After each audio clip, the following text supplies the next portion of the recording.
France, c'est la liberté, l'égalité, l'égalité, la fraternité.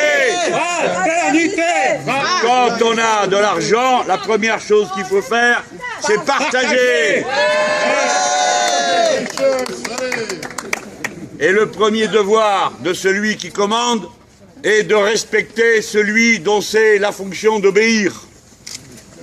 Raison pour laquelle nous ne permettons pas, voyant ces merveilles,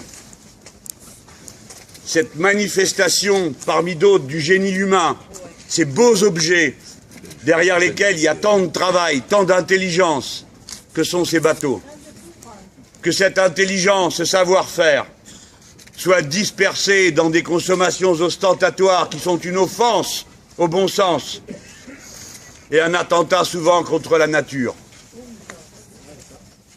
Et c'est bien de venir le dire ici, devant l'un de ces objets. Et qu'on pense en même temps à tous ceux qu'ils utilisent, eux, comme des objets, c'est-à-dire aussi les êtres humains, qui doivent se mettre à leur service et qui sont souvent traités comme des esclaves. Donc, le premier cri qui est venu de ce pays et qui a répandu la lumière de la fraternité, de l'égalité et de la liberté parmi les barbares qui l'ignoraient, les gens d'Ancien Régime, nous sommes venus le recrier ici devant les gens d'Ancien Régime. Car ça, c'est l'Ancien Régime, n'en doutez pas. Ce monde-là va finir parce qu'il est absurde.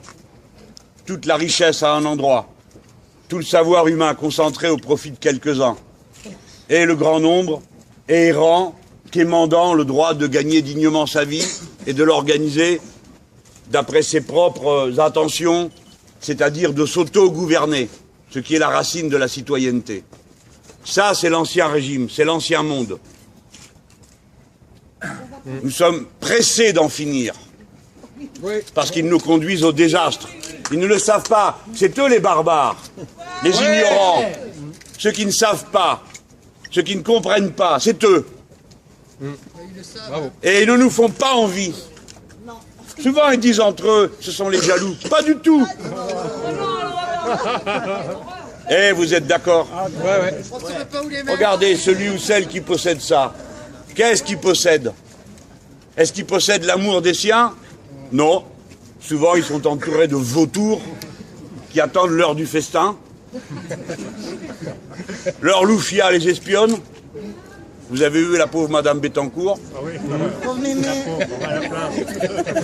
Mais quand on voit ça, on comprend. Hier, j'étais au Carlton, les amis, avec la CGT.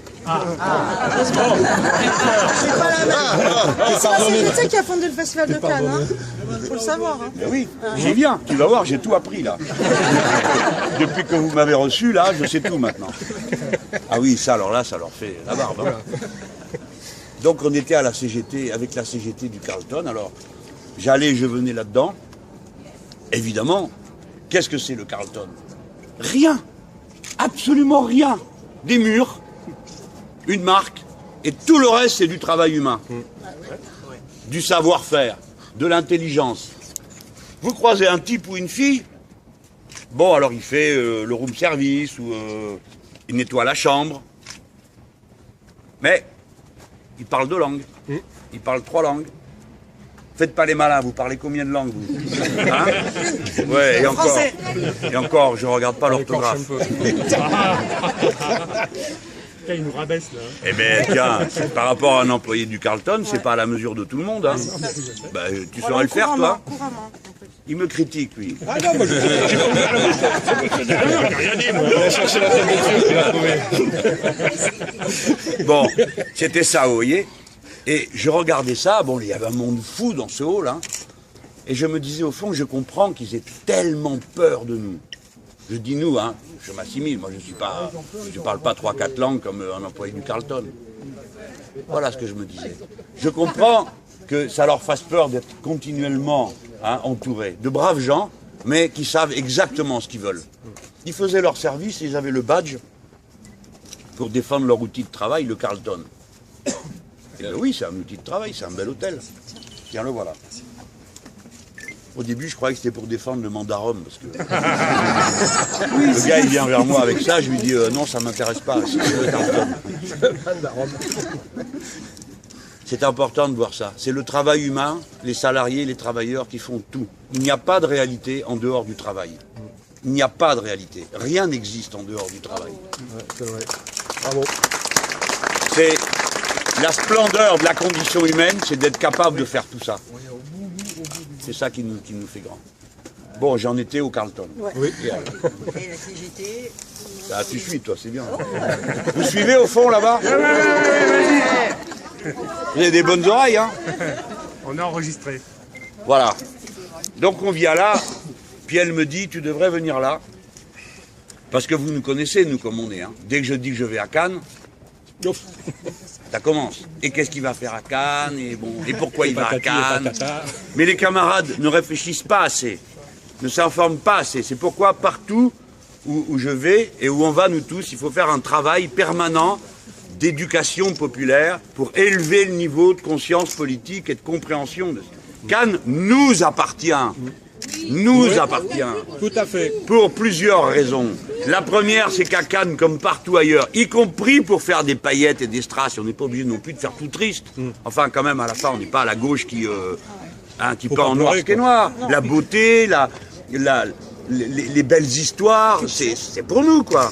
Surtout les choses qu'on peut partager le plus facilement. L'amour, la fraternité, la beauté. La beauté, pour l'instant, ça reste gratuit, à peu près. Hein. Ne rigolez pas, ça ne durera pas. Hein. Ah ben, ça dépend des endroits en plus. Hein. Oui, oui. Mais partout en général. Tu sais, tu vois bien qui c'est qui vit dans les quartiers moches et qui c'est qui vit dans les beaux quartiers. Donc la beauté, ça s'organise. Bon, donc, Cannes, ça a été créé par les camarades de la CGT, le festival. Hein. Je ne sais pas, il y en a beaucoup d'entre vous qui doivent le savoir, mais comme on enregistre, j'en profite pour faire la culture des autres. Ça a été, à la Libération, s'est tenu le premier festival de Cannes, organisé par la CGT, le Parti communiste, le Parti socialiste et les groupes de résistants. À l'époque, le Parti socialiste, ici, c'est combat, c'est les groupes de résistants. Les camarades avaient fait le festival parce qu'ils avaient eu l'idée déjà de le faire en 1938. Ils voulaient faire un festival du film pour l'opposer au festival du film des fascistes, la Mostra de Venise. Et donc, nous, on allait montrer le cinéma qui parlait des nôtres, de la beauté du travail, de l'engagement, etc. Le premier film qui a obtenu la palme, c'est La Bête humaine. Vous voyez? Donc, camarades, moi, je suis venu dans le rôle qu'est le mien pour l'instant, parce que c'est moi qui fais ça pour l'instant, ayant été le représentant de toutes nos équipes. Hein. Je suis venu remettre le drapeau rouge à sa place. Nous allons aussi reprendre ce terrain-là. Nous allons récupérer tout ce qui est de notre histoire, de la beauté que nous sommes capables d'engendrer, voilà, partout. Alors je suis allé là-bas au festival Vision Sociale. Alors je vous recommande d'y aller, hein. C'est là-haut, au château des mineurs. D'abord j'ai écrit... Oui, ah ben, tu parles qu'il est beau. C'est clair, hein. Les riches ont dû faire tout pour essayer d'avoir ce château. C'est pas fini, hein. Vous connaissez l'histoire, hein? Vous la connaissez tous? Qui c'est qui la connaît pas? Je la raconte. Et oui, il faut que vous ayez quelque chose à raconter en rentrant à la maison après. C'est les charbonnages de France qui possédaient ça. Et les camarades des mines du Nord Pas-de-Calais. Et de la région que vous connaissez, du bassin minier, dans le Pas-de-Calais. Que ce sont les pauvres gens qui ont enduré le pire de tout. 2 fois les Allemands, dont une fois nazis. 1 sur 10, surtout quand c'est un communiste, fusillé. La silicose, l'amiante. Et ensuite, pour ceux qui étaient devant le tapis roulant, du charbon qui arrivait. Et la silicose et l'amiante, parce que la courroie, elle était en amiante. Et après, le chômage. Et après, le Front National. Il n'y a pas une maladie qu'ils n'aient pas eue. Les pauvres. Et à l'époque, le mouvement syndical, qui était, évidemment, c'était une question de survie, avait obtenu que le château, là-bas, qui est un château, c'est pas un vrai château, c'est un château reconstitué hein, dans les années, au début du XXe siècle, soit un lieu de villégiature pour les mineurs. Les mineurs traités comme des seigneurs. C'est un beau slogan. Ce sont les syndicalistes, le syndicaliste de la CGT, Delphos, qui avait trouvé ce slogan. Et donc ils allaient en vacances là-bas. Et ils étaient traités comme des seigneurs. Pour la première fois, on les servait, évidemment c'était d'autres camarades. Hein. Et il y a plein de gens qui ont des souvenirs émerveillés d'avoir vu la beauté de ce paysage qu'il y a là. Hein. Voilà, c'est ça le château des mineurs. Donc j'avais mis le château des mineurs pour que la meute habituelle dise « Ah, Mélenchon, il va à Cannes et dans un château en plus !» Bon. Alors, ouais. Et alors vous avez la première rangée des benets, y compris dans nos rangs. « Ah, mais qu'est-ce qu'ils faisaient dans un château, mon Dieu ! Nous sommes trahis, quelle horreur !» Ils avaient déjà le mouchoir tout près dans la poche, à force d'habitude de pleurer, donc allez, c'est reparti pour un tour. « Ah ben non, ah, c'est un château de syndicalistes. Ah, Mélenchon va au Carlton, mais avec la CGT. Ah !» Mais oui, il ne faut pas douter comme ça, on sait ce qu'on fait. Et c'est là-bas qu'a lieu le festival Vision Sociale. Et on a vu le film de Mordilla, Le Grand Retournement. Vous allez le voir aussi, s'il vous plaît. C'est un film, qui est-ce qui l'a vu déjà? Réveillé par l'international, le quai des milliardaires, un instant, a vu rouge. Mélenchon, casse-toi! À part lui, personne sur les yachts pour protester contre la manifestation du Front de gauche sur ce port privé d'Antibes.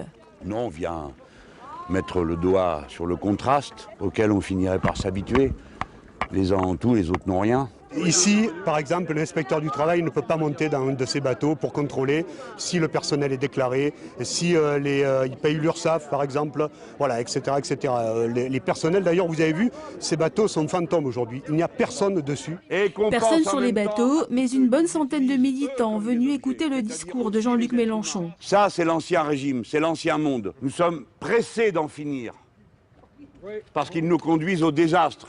Si nous nous habituons à ça, si nous acceptons un ordre dans lequel les uns n'ont rien, jusqu'au-delà de la souffrance, et les autres tout, au fond, à la fin, personne n'est vraiment heureux.